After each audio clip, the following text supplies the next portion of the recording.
Hi, everybody. This is Bob Almus with another short tip, but it's a good one. These are called from my book. This isn't Excel, it's Magic. It was in 2007. You can buy it at this website, tinyurl.com. You can read the rest, take a screenshot if you want.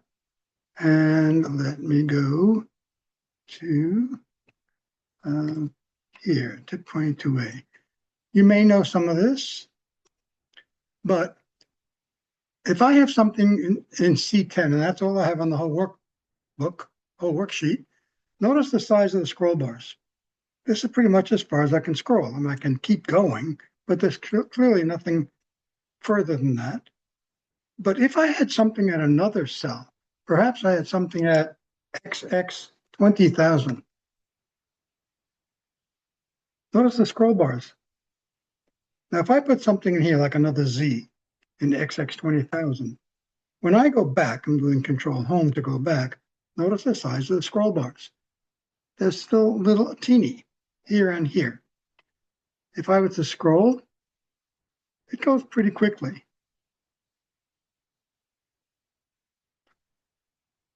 So if you just look at a worksheet, you see the size of the scroll bars are small, then you know that there's a lot more to see. Now, sometimes it's an erroneous cell out there. If I do Control End, in this case, I happen to pick that up. But if I delete that, the scroll bars are still teeny, even though there's nothing there. Go back, Control Home. And I didn't mean to do Teams. Where'd that come from? Okay, Control Home. The scroll bars are still teeny, even though there's nothing else in the worksheet except what's in C10. In order to reset the scroll bars, or to scroll the last cell, if I do now a go to special, and I click last cell, even though the real last cell now is C10, it still takes me where the last cell once was. So there's a couple of ways to reset that. I can delete everything from column D to the end and column row 11 to the bottom, and then save the workbook, close it, and reopen it. But I could also do it without some of that. If I go to D through XFD, oops, go to Control G, go through D through XFD, and then Control minus, which deletes it all. And then I also go to 11 through 1048576 and delete that.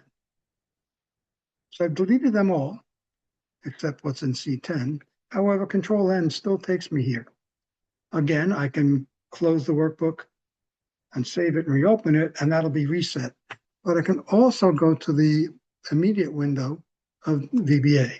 And in the immediate window, I can say active window dot used range. Sorry, active sheet dot used range, and just enter that. That's it. Now, Control End takes me here, C10. Okay, stop by for another tip soon. Bye.